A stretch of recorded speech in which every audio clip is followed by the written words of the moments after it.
Hey everyone, so I'm about to jump in and do a training for my clients on warming up, cooling down, recovery, what's the most important, what should you prioritize. They actually get a presentation and like a little slideshow and everything, but you guys just get to listen in to me talking. So let's jump into it. In 3, 2, 1.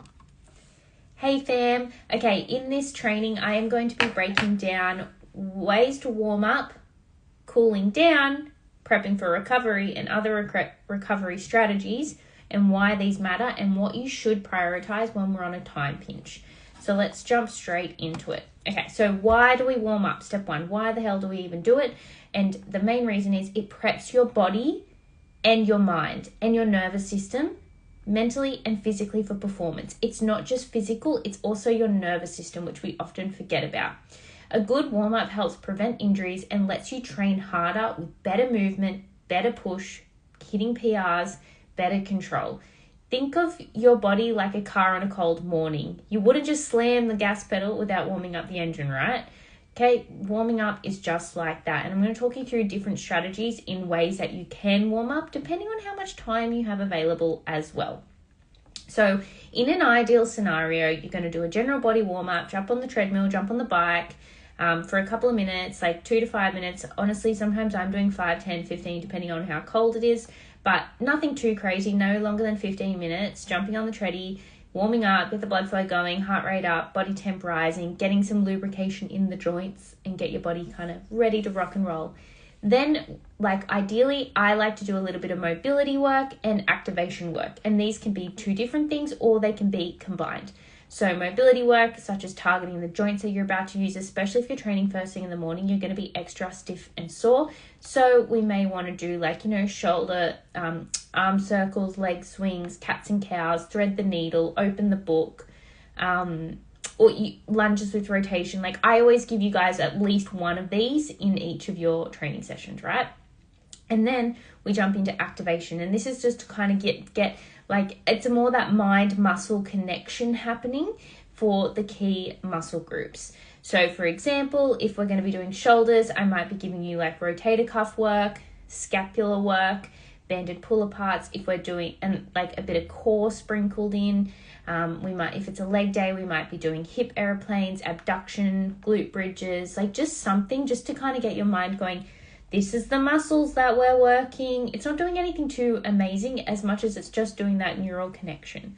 Then sometimes I also like to combine mobility with activation work. So for example, like the 90-90 shin box up into extension, it is a fabulous exercise to get your hip joint more mobile, but then also work on hip extension and flexion. So really controlling your hip movements whilst in internal and external rotation. So it's quite a very layered exercise, and it's bloody fantastic for warming up the hip joint and also getting all the muscles firing and training your muscles in positions that you don't normally put it in. Like you don't normally put it in these end range internal and external rotation and then try and fully extend. Like you think when you're doing a hip thrust, you're in quite a neutral position. You're not doing the full rotation. So that's why it's really excellent for that.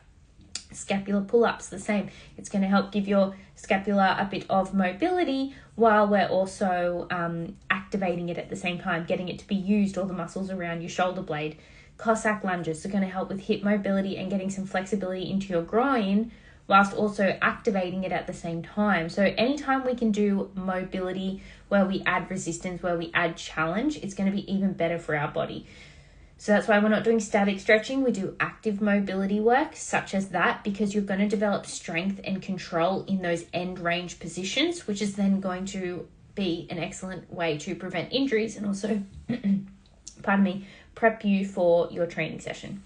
Then so they're kind of like ideal scenario. That can literally take like 5 to 10 minutes. Like doesn't have to take too long. It can even take less depending on how much time you're available and depending on what time your day you're training. Like you may be able to skip the general body warm-up and just go straight to a couple of mobility drills and then jump straight into it. At a bare minimum, you have to do the specific exercise warm-up sets. Very bare minimum. Because when you're doing these sets properly, you are taking your body through the full range of motion and you are warming it up. And so bare minimum, number 4, 1, 2, 3, ideal. It really primes your body better, especially if you're feeling stiff and sore. But number 4 is like essential must do minimum. So for example, if I've programmed squats for you, you'll do a set of just like empty bodyweight squats, or maybe kettlebell squats, like a goblet squat, just to warm your body up.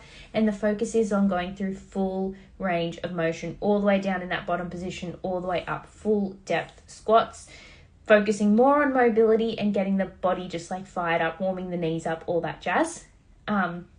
And then you will do an empty barbell squat or an empty machine, whatever you're using for your squats. And you might do 8 to 10 reps, like do a proper kind of set with it just to really get yourself warmed up. And then you're going to start adding weight. So you might just do 2 or 3 reps, add some weight, 2 or 3 reps, add some weight. And then you might be close to your working weight, add a bit of weight, do 1 rep. Get up to your working weight based on whatever you did last week, and then just do 1 rep. And it primes your nervous system. Because strength is not just how your muscle fibers, but also how well your nervous system can fire to tell your muscle fibers to contract. And if you just jump in cold, your body doesn't really know like what it's going to lift. Case example, if I told you that you were about to lift up a full jug, a kettle filled to the brim, it's heavy, it's filled to the brim. I've told you that. You don't know, but I've told you that. You're instantly going to prepare to lift up a heavier kettle, right? What if I told you that, but it was actually empty? You know those times where you pick something up and you're like, oh, geez, I didn't expect it to be so light? Well, flip that in reverse is what happens when you just go into your exercises without priming your nervous system first, because your body will go, right, we know this is pretty light. We don't need that many muscle fibers to help lift it up. Whereas if we know it's heavy, our body's going to go, guys, we need everyone to recruit on. We need everyone to come into gear so that we can lift more effectively. And that's why we do the primer set. So 1 rep, 2 reps, just 1 really, at that working weight to prime your body. It's ready to go, and then have a proper rest, have 60, 90 seconds rest, and then you get into your working sets. And that is the most fundamental way to warm up, is just that last section. The first 3 are beneficial and definitely don't skip it. But if you really don't have time, number 4 is the final you must do.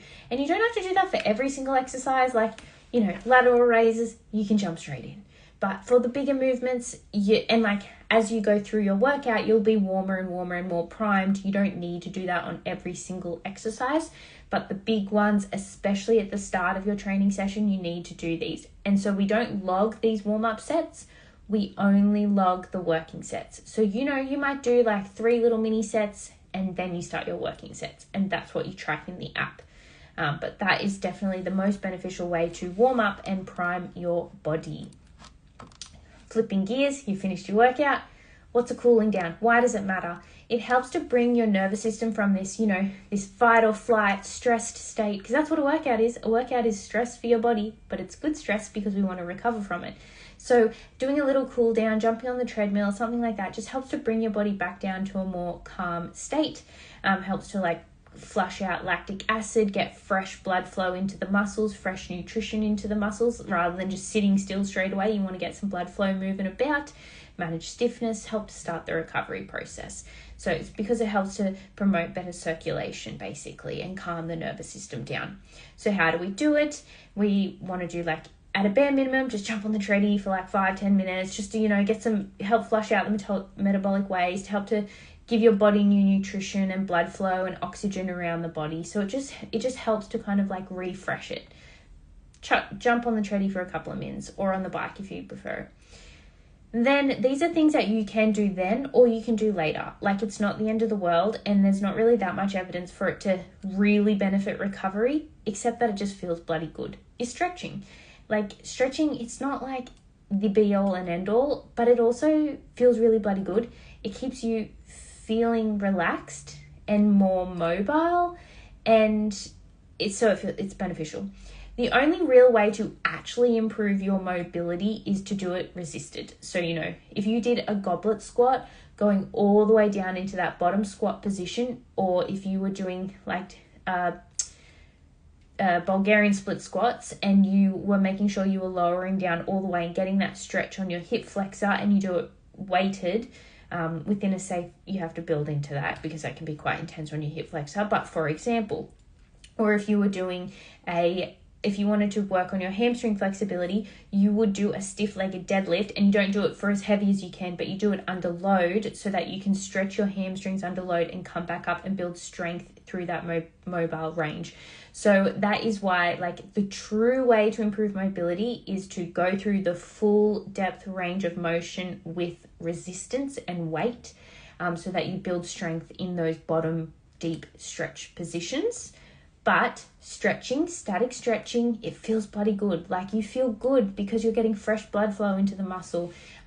Like, there's nothing better. It helps to relax your nervous system. For some people, it doesn't feel good. For most people, it does feel really good, and it helps your nervous system. So static and dynamic type of stretching, just to get mobile, get the blood flow going. Motion is lotion to the body.